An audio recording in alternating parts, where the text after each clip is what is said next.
Cuando nosotros no conocemos el paradero de una persona, para el Estado de México es una persona desaparecida. La desaparición forzada es aquella en la que intervienen las autoridades, aquellos que gozamos del privilegio de estar a cargo de alguna institución y por lo tanto tenemos algún poder, y en el ejercicio de ese poder existe un abuso, utilizar ese poder para desaparecerlo.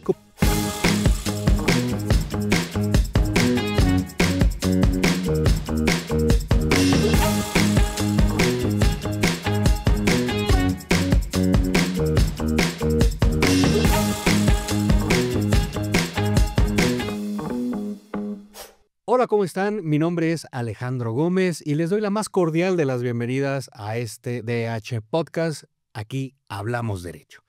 El día de hoy en la Comisión de Derechos Humanos del Estado de México me da muchísimo gusto presentar a una gran invitada. ¡Qué honor! Al contrario. Gracias. Permíteme presentarte con toda nuestra audiencia, la doctora Alma Patricia Bernal Oseguera. La trayectoria de la doctora es impresionante y para el tema que nos compete el día de hoy, créanme que es muy valiosa su participación.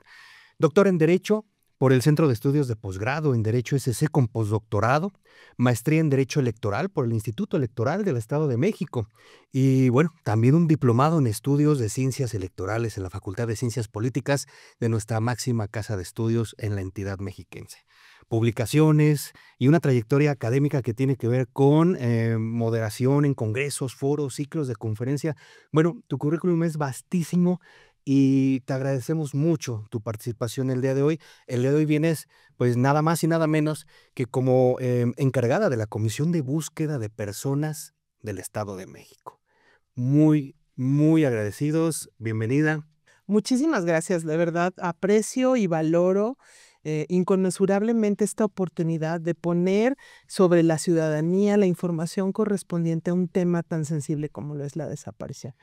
Y sobre todo en un ambiente en el cual la ciudadanía, pues de repente tiene incertidumbre de cómo puede solicitar apoyo de las instituciones, un tema en el cual se sienten en una situación de desamparo, ciertamente. Por eso la invitación el día de hoy, Doc, es que nos compartas un poquito de la labor que realizas junto con tu equipo de trabajo. Y creo que la mejor manera de hacer esto es permitiéndote, que nos cuentes qué hace exactamente la Comisión de Búsqueda de Personas del Estado de México. Claro que sí, Alex, muchísimas gracias. Pues bueno, antes que nada agradecer este espacio, esta oportunidad de podernos dirigir a ustedes. La Comisión de Búsqueda tiene un principio humanitario.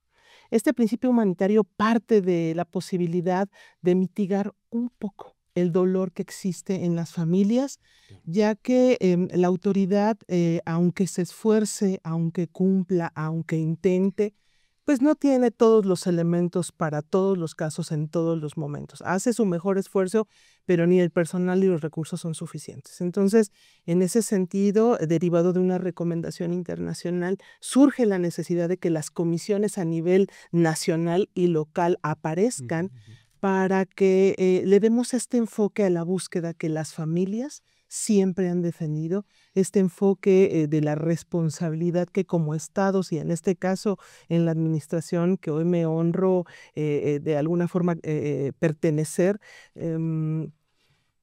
obliga al Estado a hacerse cargo de un tema que tenemos como deuda histórica. Qué buena expresión acabas de citar, una obligación del Estado, pero sobre todo con un sentido humanista. Lo referías muy bien, ¿no? Intentar paliar ese sufrimiento humano que las personas pues tienen que experimentar y vivenciar en esta situación tan trágica a veces, ¿no? ¿Cómo se conforma para estos efectos, para cubrir integralmente al individuo, cómo se conforma la comisión? Mira, la comisión es un órgano desconcentrado de la Consejería Jurídica, por lo menos en el Estado de México, depende de una de las secretarías, porque la consejería tiene esta connotación, ¿no? Okay. Tiene un nivel de secretaría y obviamente el carácter que tiene la comisión tiene que tener su propia connotación. Tiene mecanismos estatales, mecanismos nacionales, mecanismos municipales. tiene una conformación al interior de 3 direcciones, una jurídica y de género, una que realiza las búsquedas, los operativos básicamente, y otra que realiza el análisis, el seguimiento de los de diferentes registros, de la conformación de los expedientes, ¿no? Claro. Son 3 direcciones, 2 unidades, una administrativa y una técnica, y básicamente la dirección general, que es en la que yo encabezo y que coordina y supervisa todo el trabajo de estas áreas. Y qué interesante, fíjate, sobre todo que conozca nuestra audiencia, que conozcamos todas, todos, el hecho de que hay áreas especializadas dentro de la comisión, por ejemplo, para atender la perspectiva de género, ¿no? Y todos estos elementos que son indispensables para cada caso concreto. Esto me da a entender que ustedes realmente humanizan en el sentido de que a cada caso se le da una atención integral y diferenciada con respecto a las características de la persona. Así es, nosotros no hablamos de números, hablamos de personas y en ese sentido nos coordinamos con los 3 órdenes de gobierno, con autoridades en todos esos ámbitos que nos ayudan, que participan, a quienes nos corresponde hacerle frente a esta situación tan complicada como lo es la desaparición, ¿no?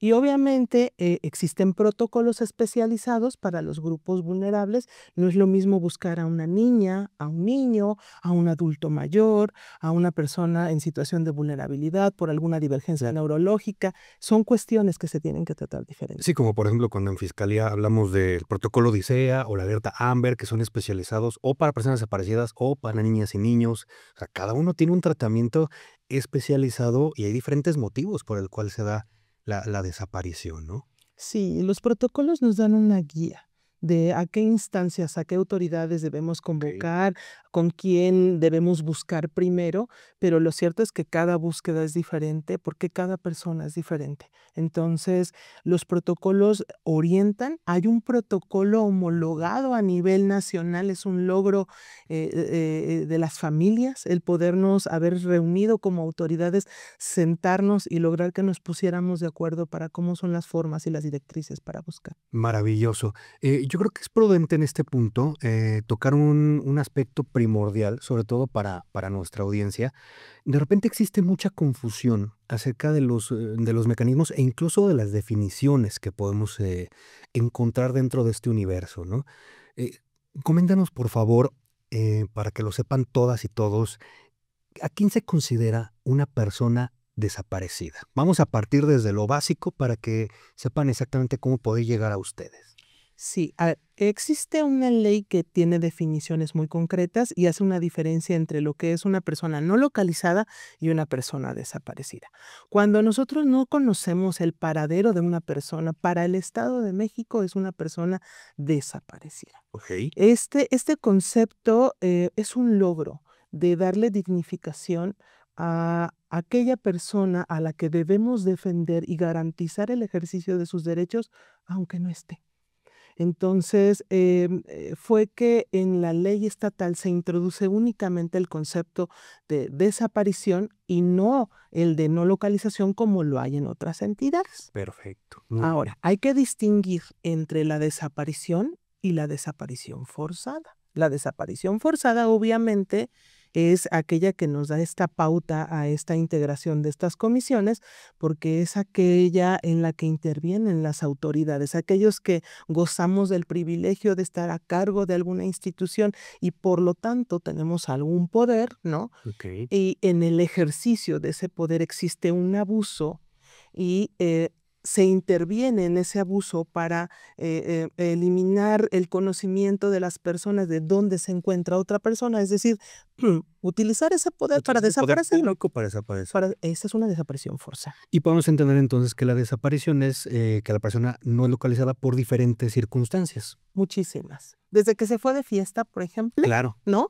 Hasta que tuvo algún problema, alguna situación emocional, familiar, de Por violencia, supuesto. de enfermedad.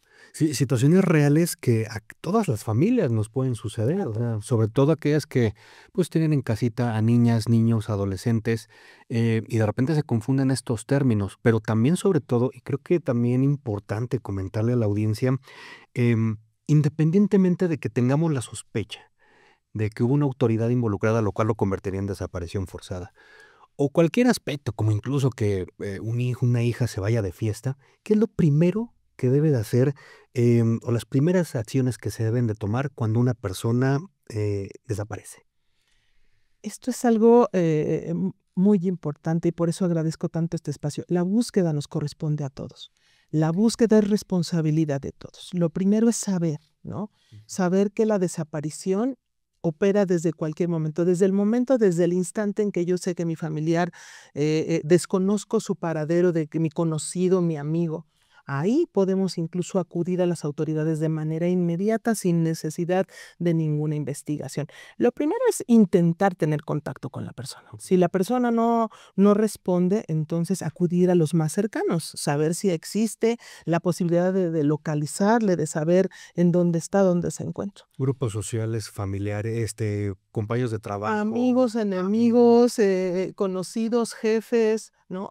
¿Dónde pudiera ser la persona? Lo cual también implica entonces que debemos de tener pues cierto conocimiento y cercanía con los nuestros, ¿no? A veces esa separación hasta por generaciones de no me meto en la vida de mis hijos adolescentes, no conozco a los compañeros de trabajo de papá o de mamá, cosas por Ese es el principal mal.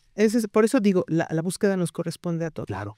Obviamente la autoridad, en el momento en el que sabe de la noticia de una desaparición, en el caso de la comisión, nosotros con el simple hecho de notar en alguna red social algún comentario, algún anónimo que presuma la desaparición de una persona, entonces ahí actuamos. Iniciamos con un boletín. Y ese boletín implica que nosotros nos pongamos en contacto con los más allegados, la familia, o la persona que está haciendo en ese momento el reporte de desaparición para obtener la información de primera mano y poder disparar la difusión conforme a los protocolos y a la situación en concreto. Entonces, para efectos incluso formales ante la comisión, no tengo que esperar tiempo Ni un minuto. específico, ni un minuto. Ni un minuto. Si tú subes a las redes, incluso mi amiga no la encuentro, desapareció, nosotros nos comunicamos de manera inmediata. Sepan que a nivel nacional e internacional la desaparición ha quedado en en este catálogo de delitos de lesa humanidad y por lo tanto tiene prioridad para su atención. No debes dejar pasar ni un minuto, cada minuto cuenta.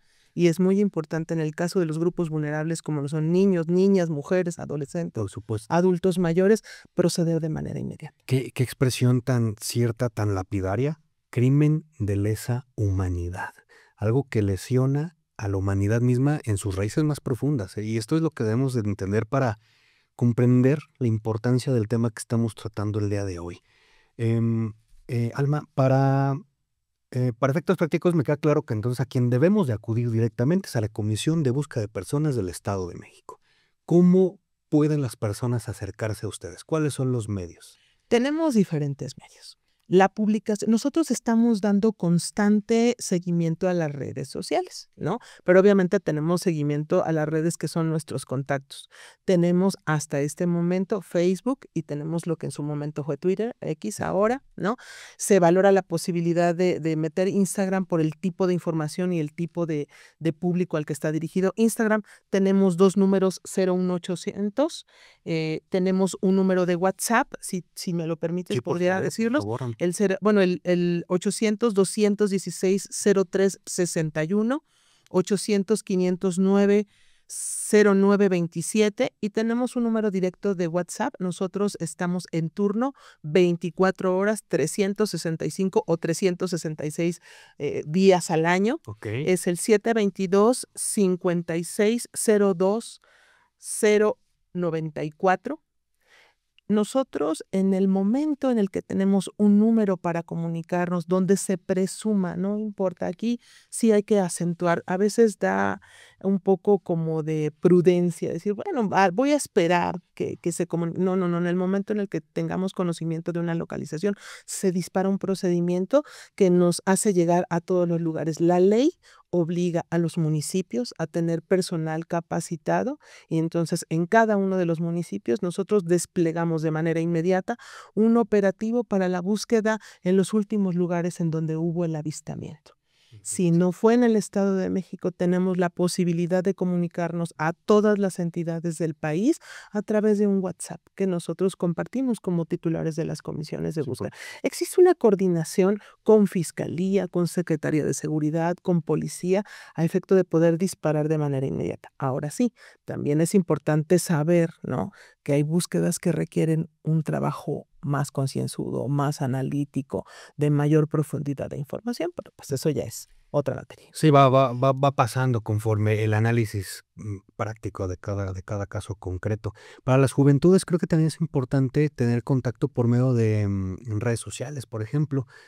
¿Por este medio también ustedes pueden hacerse llegar de estas notificaciones? Existe una página de la Comisión de Búsqueda de Personas. También Ok. manejamos lo que es Facebook de Comisión de Búsqueda de Personas, lo que te decía Twitter o X, ¿no? Ajá. Actualmente, cualquier persona en cualquier momento, bajo ninguna circunstancia, se discrimina quién hace llegar la información. Nosotros no necesitamos presumir si se cometió o no un delito. Simplemente desconocemos el paradero de la persona, Mm, hay que colaborar para que podamos localizarle. Perfecto.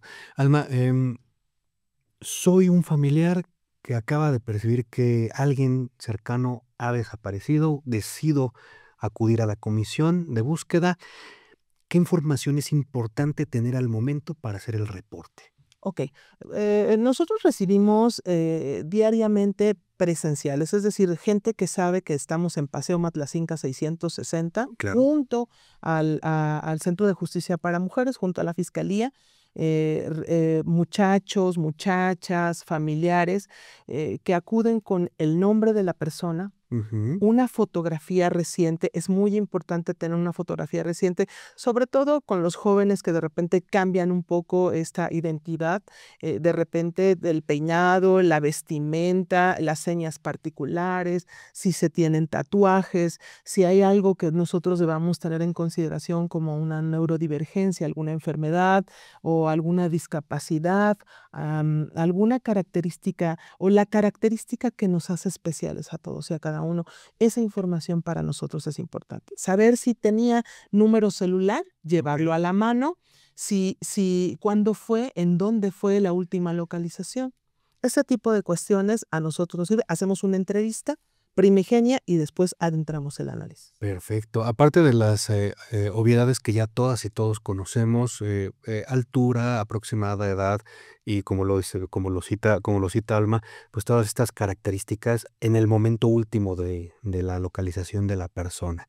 Em, Hablas justamente de muchas diferencias, de muchas características, y esto es lo que en términos generales en la sociedad nos permite extender este criterio de libre desarrollo de la personalidad y sobre todo la identificación de grupos vulnerables, que los has mencionado ya en varios momentos, ¿no? Has mencionado a niñas y niños, personas neurodivergentes, mujeres, lamentablemente, como un sector de la población que aunque son mayoría demográfica, están en situación de vulnerabilidad, lo cual es terrible.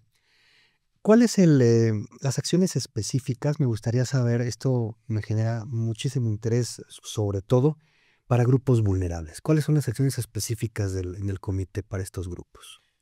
Hay diferentes protocolos. Nosotros tenemos un primer boletín que es el Hasta Encontrarte, en donde se recopila la fotografía y las características que bien se han mencionado, como tú lo dijiste, las características físicas, emocionales, intelectuales incluso de la persona. Ujú.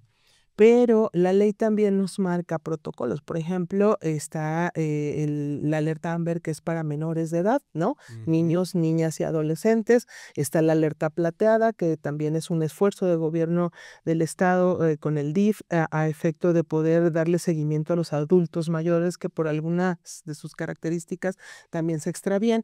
Odisea y Hasta Encontrarles es un boletín que comparte pues muchas cosas. La diferencia es que Odisea lo levanta la fiscalía cuando existe la presunción de algún delito o en el Ok. caso de que pudiera temerse en riesgo la integridad de la persona, ¿no? Se levanta una carpeta de investigación que también es muy importante. Muy bien. De nuevo, volviendo al tema de que debemos hacer una justa diferenciación y dimensión entre persona desaparecida o víctima de desaparición forzada, ¿no? Que el elemento clave es el delito como tal. Para ese sentido, ¿existe algún registro, base de datos donde se lleve a cabo toda esta analítica de personas desaparecidas y su catalogación? Claro que sí. Y aquí quiero retomar esta frase que comentaste. Existe la desaparición forzada, que es por autoridades, pero también existe la desaparición a manos de particulares, que estás hablando, claro, de crimen, de delito. Y existe incluso la desaparición autoliberada, ¿no? Es una ausencia deliberada de una persona que simplemente se va, ¿no? Claro. Básicamente, en este sentido, existe un registro nacional que nosotros nutrimos. Nosotros tenemos una plataforma en donde cada uno de los boletines tiene la información de cada una de las personas que estamos buscando, y se reproduce a nivel nacional en lo que es el Registro Nacional de Personas Desaparecidas. Ahí se concentra toda la información, de ahí obtenemos nosotros los estadísticos y trae las diferentes causas, motivos, razones, estados, edades, horas en las que las personas desaparecen. La búsqueda integral de los individuos nos genera aquí, por lo menos desde el punto de vista de los derechos humanos, y esto lo retomo por toda esta estadística que ustedes generan, algo bien importante. Hay muchos derechos vulnerados, involucrados no solo con la persona, sino también con sus familiares, ¿no? Hablamos desde el derecho a la vida, libre desarrollo de la personalidad, integridad física, pero de repente olvidamos que hay un segundo actor, segundo nada más nominativamente, pues igual de importante, que son las familias, esas personas cercanas a la persona desaparecida. ¿Qué derechos tienen los familiares de las personas desaparecidas desde su perspectiva como comisión de búsqueda? Porque en base a ello es como podemos dignificarles en su trato y recepción, ¿no? Sí, la comisión de búsqueda garantiza el ejercicio primero de las personas que no están y que no sabemos cuál es su paradero a Claro. ser buscado, ¿no? Primero tenemos la obligación como autoridades de buscarlos. Luego también garantizamos el derecho a buscar. Ese le corresponde a los familiares cercanos, ¿no? A la gente con la que habitualmente tú estás, a la gente que te conoce, con la que tú convives. Y finalmente el acceso a la verdad y a la justicia. ¿Qué fue lo que sucedió en el caso de una desaparición? ¿Por qué la gente se va? ¿Por qué la gente de repente es sustraída de su cotidianidad, ¿no? En este sentido, hablamos de 3 derechos, pero hay una serie innumerable de derechos que podemos mencionar. Y junto con los derechos, nuestras obligaciones, porque resultaría un poquito paternalista o incluso irresponsable como sociedad.